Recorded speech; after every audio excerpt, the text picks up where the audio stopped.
The state's newly created oversight board for Memphis-Shelby County Schools has started laying out its priorities. Board members met for the first time today in Nashville and took several steps to organize their work going forward. ABC 24's Ezekiel Telemaco has what the board discussed and the goals they're looking to accomplish.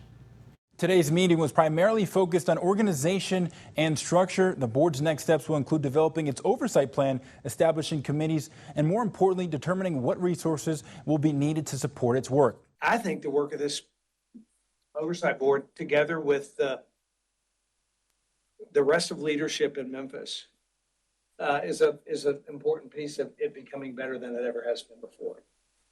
Look, there have been teachers that have poured their lives out for decades in Memphis-Shelby County Schools to make certain that these kids have opportunity. Now, during that meeting, members unanimously elected Bill Orgel to serve as chair for a one-year term ending on June 30th of next year. Shanae McNeely will serve as the vice chair, while Nisha Powers will act as a secretary. Now, the official start date of the state's Education Advisory Board is July 1st of 2026. Under state law, the board will have 90 days from that date to develop a plan. The board also voted to create an executive governance committee made up of the chair, vice chair, and secretary. That committee will review ethical issues, potential conflicts of interest, as the board begins its work. Board members also discussed several other committees, including community support, leadership, operations and facilities, as well as technology, academics, and finance within the audit. So what was suggested was that instead of operations and finance, you have operations and facilities, and then finance as a separate.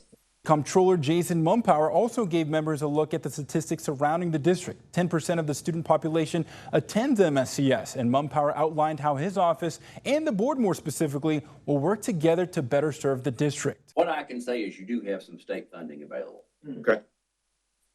But you also have the local. But I do believe you also have the ability to attain local funding. Mumpower also told members that the full 700-page audit into MSCS will be available in just a few weeks. Members also discussed the board's ability to hire up to 3 employees and their need for legal protection as they carry out their responsibilities. However, everyone has agreed since the board is new to Tennessee, it is important to keep the public informed and, more importantly, to hold each other accountable. Board members also agreed to look at other states' oversight boards as they continue to build their model. Again, the board will officially start on July 1st, and that board will oversee major district decisions for at least 4 years. And ABC 24 will keep you updated on the newest developments. Reporting in studio, I'm Ezekiel Telemaco, ABC 24 News.